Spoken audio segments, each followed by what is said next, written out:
Welcome back. Good to see you get into this fight finally. I know it was originally booked for April and obviously pushed back to the because of the pandemic. How frustrating has the wait been here? Uh, it's been a little frustrating, but nothing crazy. I just kind of roll with the punches and do what I need to do. So never not that frustrating. I just kind of just gave me more. I looked at it as, hey, I got more time to put in the work and do what I got to do to get where I need to be. Were you surprised to see Vicente get this fight again after he, fought Niko after you were originally booked? Yes, I actually was. Only because uh, he fought a number 10. He moved up in the rankings, and now that he's up in the rankings, I figured, all right, well, he's gonna want to move up and fight upwards now. But I respect the fact that he actually, was a man of his word and decided, hey, I'm gonna we had unfinished business, so I'm gonna continue what I started and fight this dude because I actually messaged him on Instagram, you know, after his fight with Niko and saying, hey, we got unfinished business, and hey, here we are today. But shout out to him for that. And I know you said, with the extra time, of course, you get more time in camp. What has camp looked like for you during the pandemic? Have you been hampered by a lot of restrictions, or is it closer to normal? It's a lot of restrictions. It's different. It's definitely not the usual, but we did what we had to do to make it happen, man. I got a great team around me, great group of guys, and everybody did what played their part and did what they needed to do. My coaches did everything in order to make sure camp was safe for me, and we made a workaround. So we just adapted and overcame. And what does a win over Vicente mean to you? Because he is a pretty big name in the division, and like you said, I mean, he just fought Niko Price, who was a little up there, and now he is, he is staying true to his word. This is a great win. It's a great win for me. I believe in styles make fights. I think he's a great fighter. I think he's a great pressure fighter. Um, he's a little one dimensional. From my perspective, I believe he's a little one dimensional. But other than that, he's a great guy, great competitor.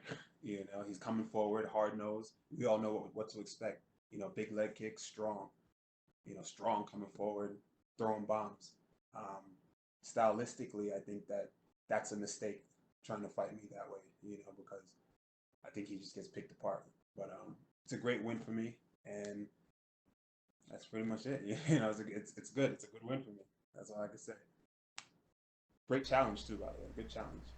Absolutely. And last one for me. I mean, this is your first fight since November. You had that big performance of the night on a two-fight Mm. win streak, but you're coming into a very different world. You're coming into an empty arena, no fans. What are you expecting from that? I don't know. I don't know. I couldn't tell you. For me, if you've been around me long enough, or as I've been in the UFC, guys are getting to know me more. It's more my personality is just I'm one of those guys that I deal with it as it comes, and when I get there, I don't really put extra additives that most people usually try to put on me or themselves. It's kind of like, hey, at the end of the day, it's a fight. I spar damn near every day in the gym, and when we're in the gym, it's quiet. It's quiet sometimes. Sometimes there's music. So it's the same thing. It's a sparring session, but this time I'm trying to hurt you. I can hear all the shots. Once we touch gloves and we start fighting, adrenaline kicks in and everything. It's a fight at the end of the day, no matter where it is or what the situation is. It's still a fight. All right. Well, looking forward to this fight this weekend. Thanks very much for the time. Thank you. Next question is from Jim Barcelone with the Miami Herald. Yeah, I was listening. So, what has the training then been like? Has the training been different because you had to sort of adjust a little bit more with this whole pandemic, or more business as usual?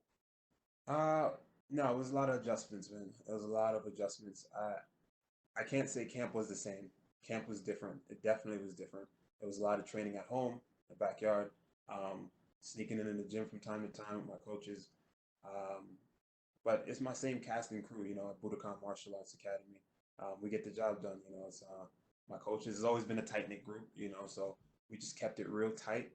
Most of the guys couldn't make it. And when they couldn't make it, we made it work on the fly, man. We made it work on the fly. Um, I feel that I'm in just as good shape, that I've been in the past. Being that we're so limited, but we made it work, man. We made it work. Backyard training, um, sneaking in the gym, just working on my own as far as cardio and all that. We made it work.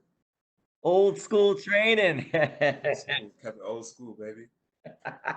Who did you get to bring with you? Were you able to bring everybody with you for this fight, or only a select few? Because I know they limit the numbers. Oh no, I got my squad with me. I got my squad. Tyrone Creddle, Matt Cully, and Sensei Nardu. Sensei Nardu, he's here. Only one of my coaches that usually doesn't come is Keith Trimble, but he helped me tremendously back home as well.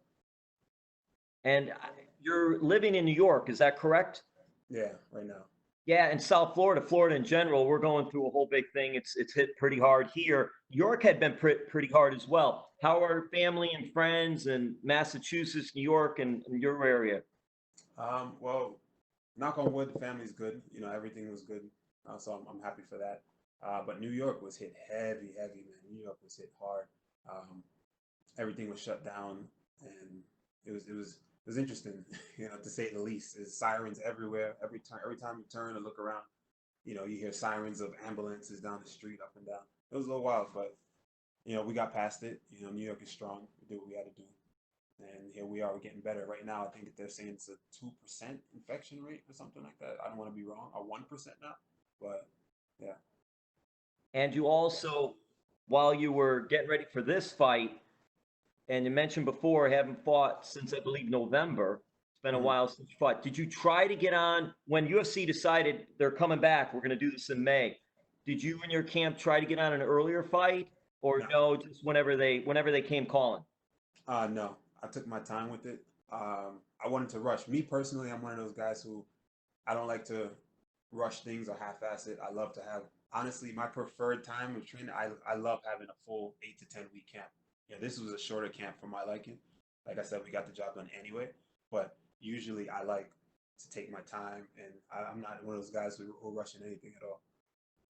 And do you study film on your fighter that you're fighting? Do you have your team do that? Do you do that? What is your style there? Some fighters do, some fighters not so much.